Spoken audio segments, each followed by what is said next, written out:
All right, people, let's give a warm Manila welcome to the beautiful and the talented Miley Cyrus.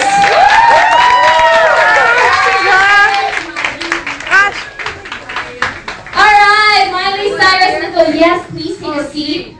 You are so beautiful. I am such a fan, and I'm gonna make a complete fool out of myself today.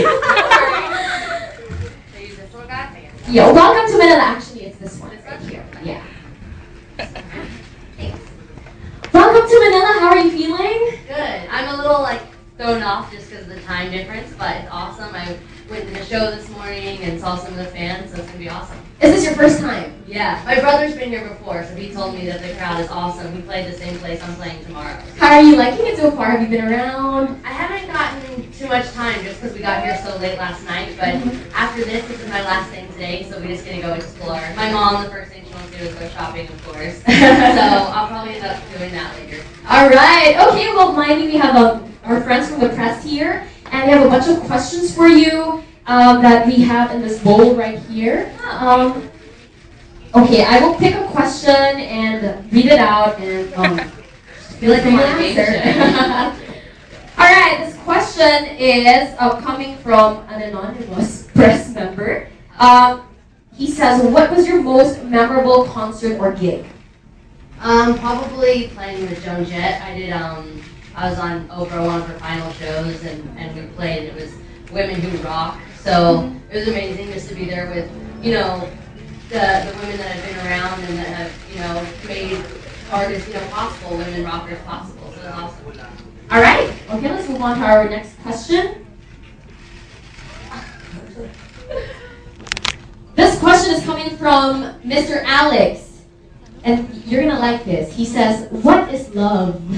What is love? Love is someone that doesn't try to always give you the answers, but sometimes love is just listening, and that's something that I've learned a lot, is the thing that you need the most, is just someone to listen sometimes, and friendship has to be the core of whatever kind of love you're looking for. Just trust and honesty. Trust is our glue. I just have a follow-up question to that. Is there anyone in particular that I'm in love with? Yeah. Who knows? Maybe.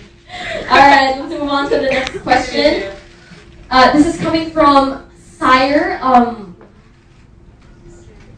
Arevalo, or Cine Arevalo. I hope I read it right. I'm so sorry. How do you find Manila so far? Just the fans have been amazing. I just went and did a show this morning and saw some of the fans, and they were all super stoked. They all had their signs, and it's just great. I think when people are excited, and I think it helps when it's your first time coming somewhere. It was that way in South America, and so I'm really looking forward to being here in the Philippines and then going to Australia. So you have how many more stops after the Philippines? I have a few shows in Australia, and then I get to go home. So I've got some time actually when I go back home, which is great, but it's work hard, play hard. So I'm looking forward to this next kind of month and just getting to explore.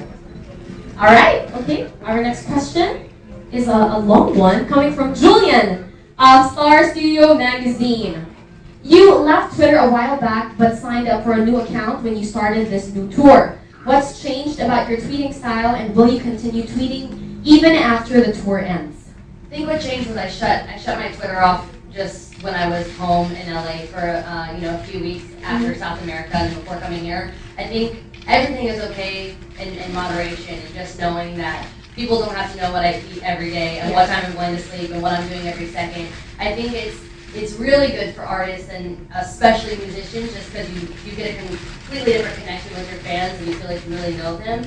But you don't have to tweet every single thing you're doing. You don't have to tweet about your private life because it's not private anymore and it's not personal. And I don't really care what someone is doing 24/7, and I don't think everyone cares what I'm doing 24/7. So I think just using it when it's that time to connect with your fans, and then you stop using it when it's time to disconnect and just be real for a little bit. That makes so much sense. I will take that piece of advice. And by the way, once it's deleted, there's another Twitter page that is only the deleted tweets. So something is never really deleted.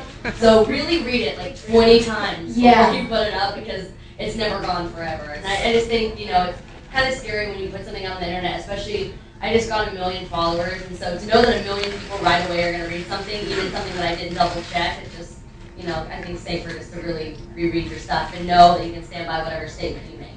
That's right. So, with having said that, will you be tweeting still after the tour, or? As I'm working, you know, I've got a few things coming up right after. I have a little break, just having vacation time, and I probably won't end, but whatever films I work on, whatever I'm doing, I just think it's good to, when you keep your fans rolling, and also to inform them on what's going on and causes that are important to you and things going on in the world that are important to me. I use it to even, you know, people don't think of me as someone that likes to kind of get into politics or whatever, but I think you can say a lot of things and you can reach a lot of people, and I think that's, you know, nice to be able to share your opinion.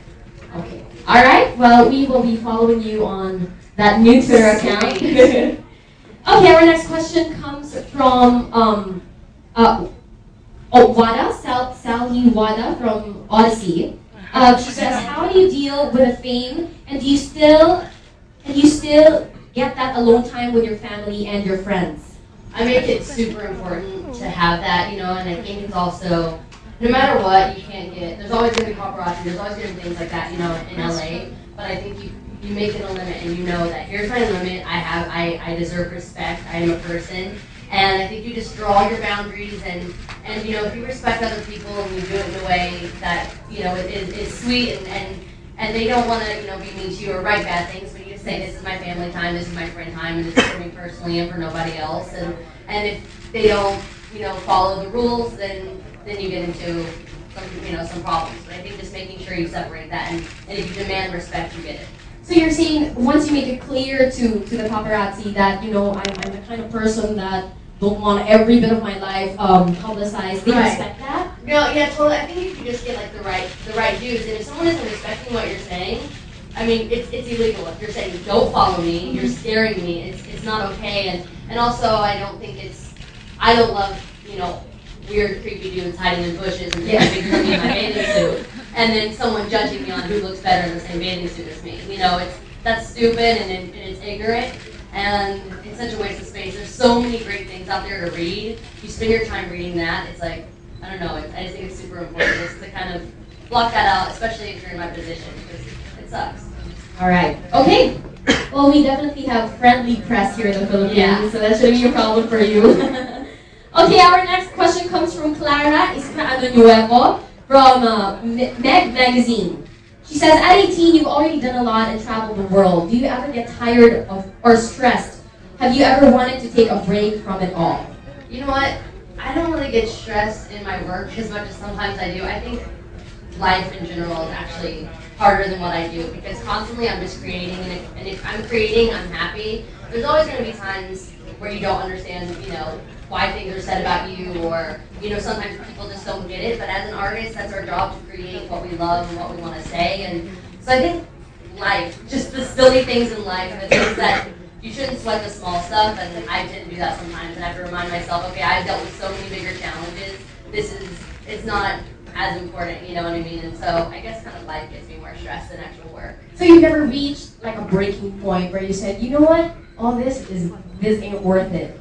You've never reached that. I don't think when I'm performing, I just remember that feeling, and I know it's worth it. And also sometimes I just get stressed. I'm like, what am I doing with my life? Like, I know there's so much greater things that I should be doing in my life. When people think that I'm already doing the greatest thing that there can be, and that people know me and I sell my records and I just know there's greater things. But you have to take everything and say, I'm on this amazing platform. I can use this. And if I want to take time to just go do good charity work, go, you know, somewhere else, I can, and I'm lucky enough I can take my family on good vacations and be able to shut it down for a little while. I don't feel like I have to constantly work or do things that I don't enjoy. You know, I'm not a new kid moving to LA.